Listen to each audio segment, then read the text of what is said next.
वक्रतुंड महाकाय सूर्यकोटि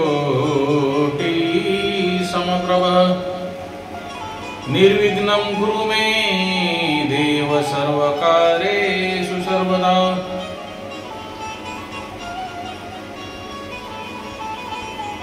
भगवान शंकर, माता पार्वती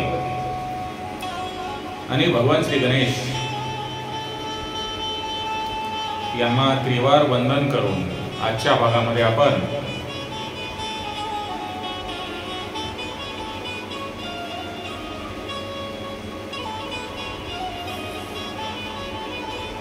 भगवान श्री गणेश यांना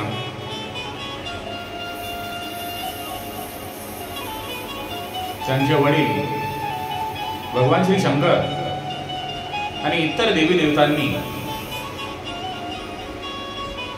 जीवदान दिल्यानंतर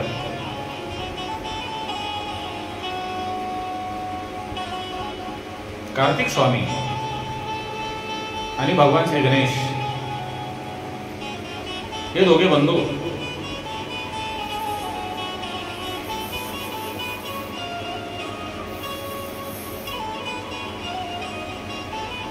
आपले दोघांचे बालपण आपसात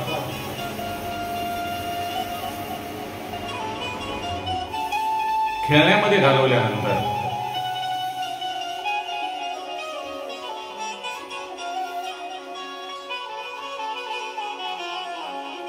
माता पार्वती यांच्या मनामध्ये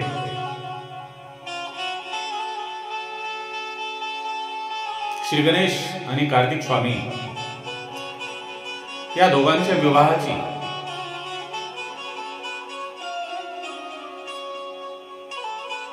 चर्चा चालू झाल्यानंतर दोन्ही मुलांपैकी श्री गणेश आणि कार्तिक स्वामी यांच्यापैकी अगोदर लग्न कोणाचे करायचे याबाबत दोन्ही मुलांना आपल्या विचारपूस करत असताना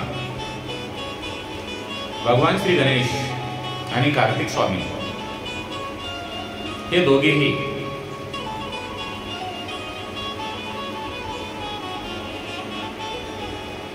माझे अगोदर करा। कार्तिक स्वामी म्हणत होते, मी मोठा आहे, माझे लग्न अगोदर व्हावयास पाहिजे। भगवान श्री गणेशांचे म्हणणे आले, मी जरी छोटा असलो तरी माझे लग्न अगोदर व्हावयास पाहिजे।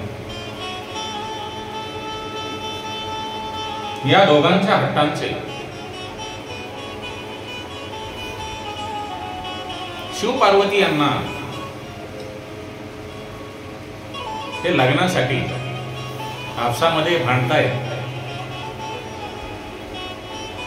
म्हणून त्यांना हसू येत होते आणि त्यांचे नवलही वाटत होते। परंतु शिव पार्वतींनी त्या दोघांमध्ये समेट घडून यावा म्हणून प्रयत्न केला, परंतु त्या दोघांमध्ये कोणाचे लग्न अगोदर करावे या बाबतीत काही समेट घडून आला नाही। म्हणून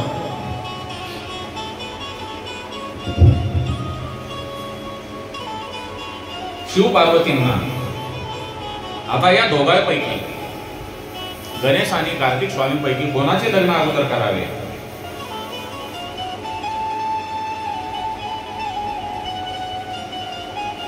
याचा प्रश्न पडल्यामुळे त्या दोघा जणांनी माता जगदंबा आणि भगवान शंकर यांनी हा प्रश्न समुच्चाराने सुटावयास पाहिजे म्हणून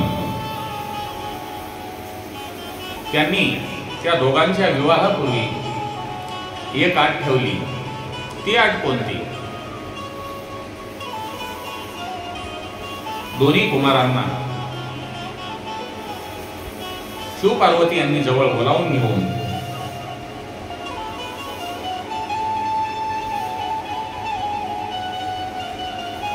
त्यामध्ये एक निर्णय घेण्यात आला. तो निर्णय म्हणजे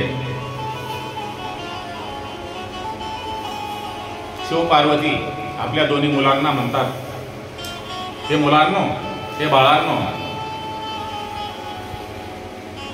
आम्ही एक तुमच्या लग्नासाठी अट ठेवलेली आहे. ती अट म्हणजे आमच्या मते तुम्ही दोघा जणांनी पृथ्वी प्रदक्षिणेसाठी जावे.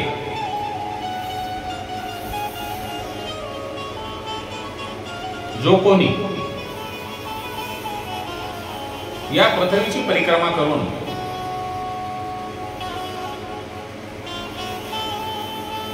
या पृथ्वीची पूर्ण परिक्रमा करून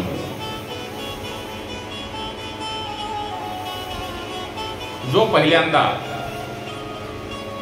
दोघांच्या आधी परत येईल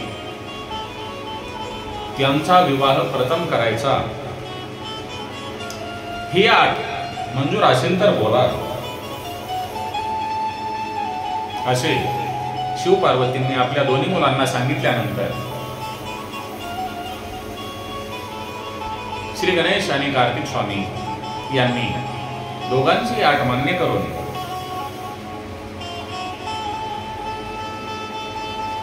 शिवपार्वती यांचे आपल्या मातापित्यांचे दर्शन घेऊन महाबली कार्तिक स्वामी तात्काळ ताबडतोब पृथ्वी प्रदक्षिणेसाठी निघून गेला. बुद्धिमान गणपती मात्र तो शिवपार्वती जवळच थांबून राहिला आणि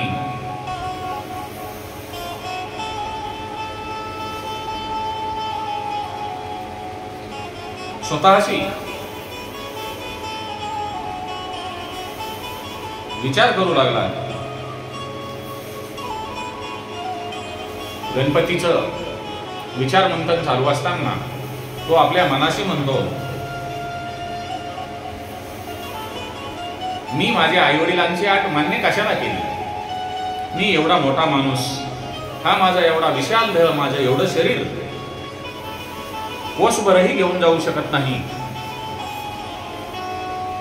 तेथे हजारो योजना असलेली ही पृथ्वी, हिची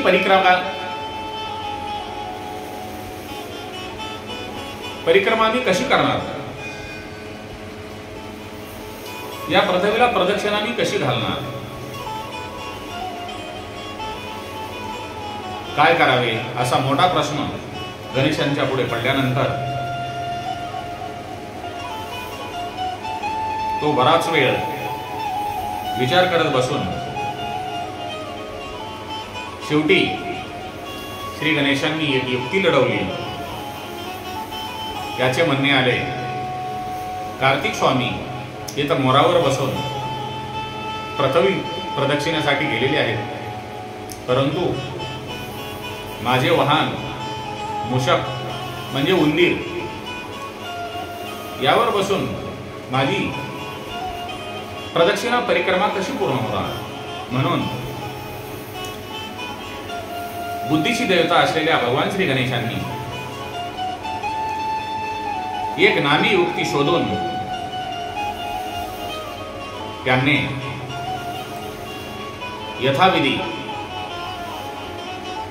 आपल्या मातापित्यांची स्तुती करून स्नान केले आणि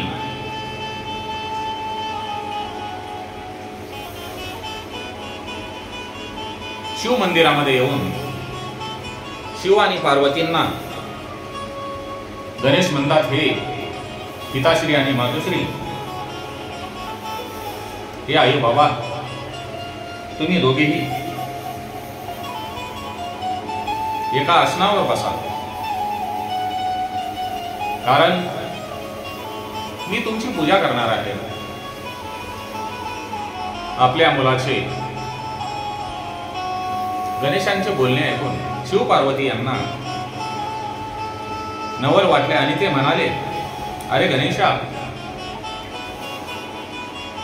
तू प्रथम प्रदक्षिणेला न जाता तू हे काय करतो आहेस? गजानन म्हणतो, मी काय करणार हे यथावकाश आपणाला कळेल. आधी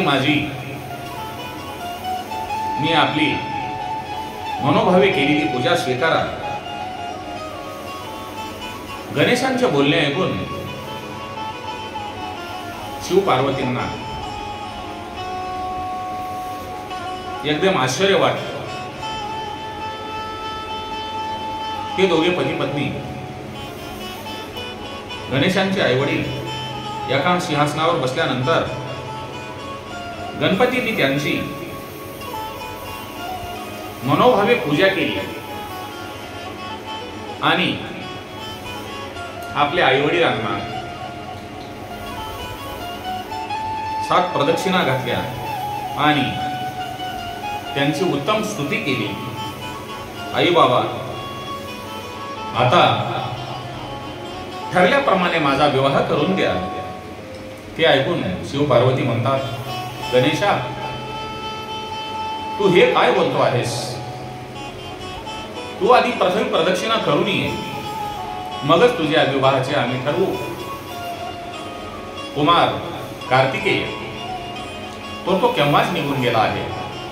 आता तूही विलंब न करता लवकर प्रथम प्रदक्षिणेसाठी निघून जा. हे आपल्या आईवडिलांचे बोलणे ऐकल्यानंतर गणेश किंचित रोषाने म्हणतो,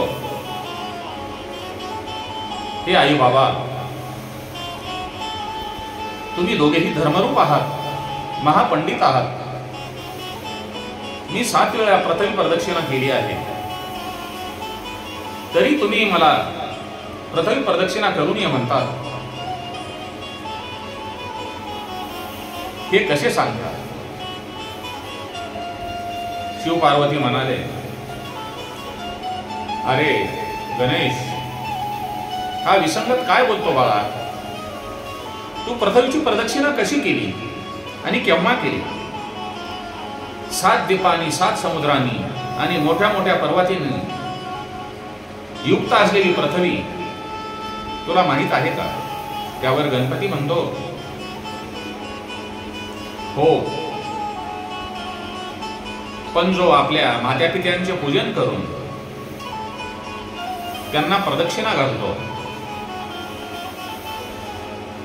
त्या मुलाला प्रथम प्रदक्षिणा केल्याचे पुण्य मिळते, असे वेदशास्त्रे आणि धर्मग्रंथामध्ये स्पष्ट लिहिलेले आहे. त्याच्या वचनाचा अनुसरून हे पिताश्री वेद, शास्त्रे आणि धर्मग्रंथ यांनी जो उपदेश केलेला आहे, त्या वचनांना अनुसरून मी तुमची पूजा करून तुम्हाला 7 प्रदक्षिणा घातलेल्या आहेत. आता वेदवाक्यामध्ये तथ्य आहे किंवा नाही हे तुम्हीच ठरवा. माझ्या मते जो पुत्र माता पित्यांना एकटे घरात टाकून तीर्थयात्रेला जातो, त्याला त्यांच्या वधाचे पापच लागते. आई वडिलांच्या चरणाची सेवा करणे हे पुत्राचे तीर्थ आहे. हे पवित्र तीर्थ नेहमीच आपल्याजवळ असते आणि सुलभ असते. दुसऱ्या तीर्थाकरिता